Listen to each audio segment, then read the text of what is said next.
Well, hi everyone, it's Richard Wade again, ruralcrimes.com, and today's Tuesday, the 22nd of October 2024, National Rural Crime Action Week, day 2 for me, doing my very brief video. And today's little message is really simple. I'm just going to have 3 little slides to show you. Again, to mention, ruralcrimes.com, it's live now. That's a rudimentary basic website. It's a holding point.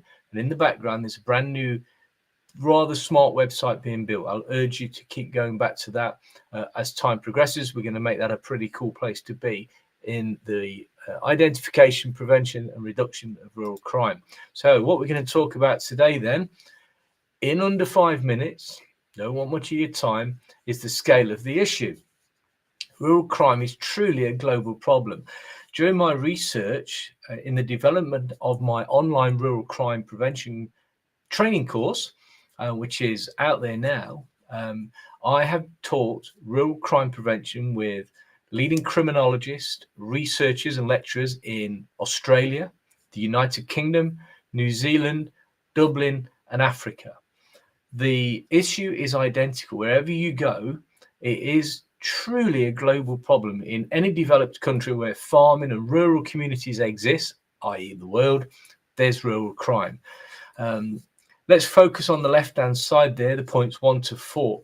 Now, I want to bring it back home to the United Kingdom, although to some extent this is applicable around the globe. But in the United Kingdom, we have traveling gangs of highly organized, well-funded criminal gangs using the latest technology. These people know what they're doing.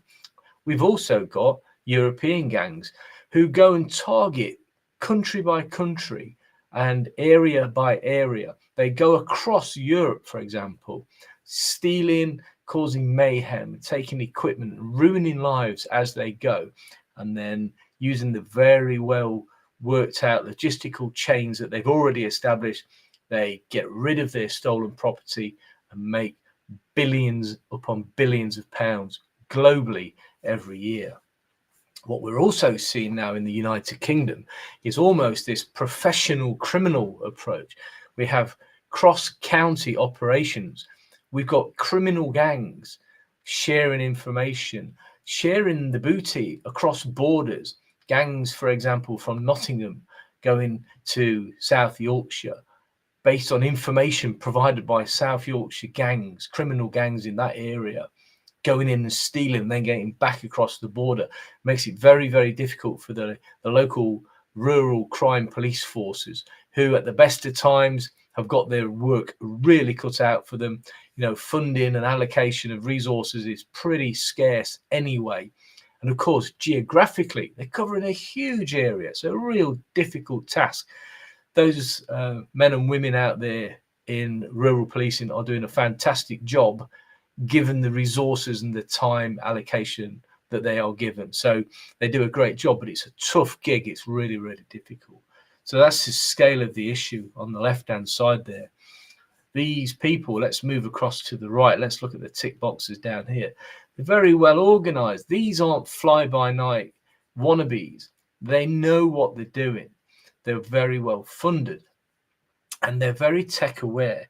They're using drones. They're looking out for high-tech equipment. They've got all the latest gadgetry required to steal high-tech equipment and disable trackers and make things untraceable, and putting themselves in positions where they can move that kit on very quickly, again through their well organized and established logistical chains. So they don't just come in willy-nilly. They stake people out. They know what they're looking for. They come in, they take it. They might strip things down for constituent parts, or they may put things into containers and ship them off around the world. But whatever they're doing, it's making them a lot of money. That's a fact.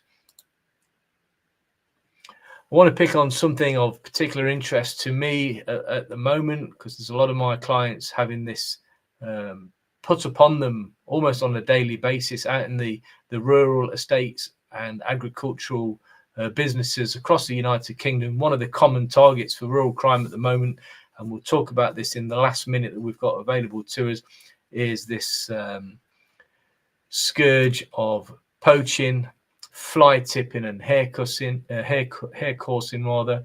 Obviously, poaching, coming in and stealing. It's not just shooting the odd rabbit, lamping the odd rabbit now. That they're coming in on a scale and stealing large volumes of animals and birds, stuff that costs a lot of money, stuff that you've invested time and effort in rearing and bringing to an age where it can be a marketable commodity. Well, they're in and they steal those from you.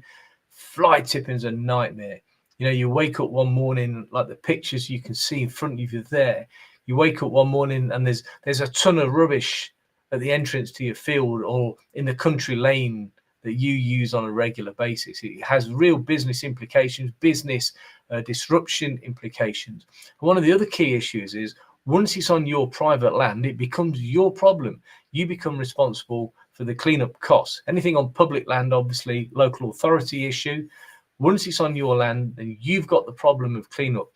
Don't forget, you can insure against these types of activities. So it's worth chatting to your insurance broker, making sure you've got adequate levels of cover, because this is happening on a massive scale. Of course, there's further implications. It might not just be a case of removing a bit of rubbish. Often it's contaminated waste. It might have asbestos or clinical waste inside all of the other stuff that's been dumped on your land, or chemicals or oils or fuels and things that are going to leak into the ground and potentially cause environmental damage and impairment also. So it's a huge problem. And then hair coursing. People breaking into your fields with lurcher dogs and other animals for the sole purpose of chasing hares. Now, this is often videoed. They are often then selling the footage onto organized gambling syndicates around the world, where people can then bet on the outcomes. So again, it's big business. They're not chances. They're not fly-by-nights. It's an organized criminal activity, just like all the other aspects of rural crime that we are subjected to throughout the year. So yeah, hair coursing. Now these are pretty obvious. You can see them there. And one of the other effects of hair coursing is very often they're approached by farmers and others with a view to stopping them. That's a danger zone. You're going to have a flashpoint there, and often they're not afraid of using violence and inflicting serious harm on people in their efforts to get away and evade capture and evade the laws. So if you catch people in the act, don't become the vigilante. Very simply, get the police, dial 999. It's a crime in action. It's taking place right now. Leave it to the professionals in law enforcement. That's their job, not yours. So there we go. That's me now, slightly over the 5 minutes. So it's day 2. It's Tuesday, Rural Crime Action Week 2024, talking about fly tipping, talking about hair coursing, and all of those other nasty things that those rural, organized, well-funded, tech-aware gangs are using.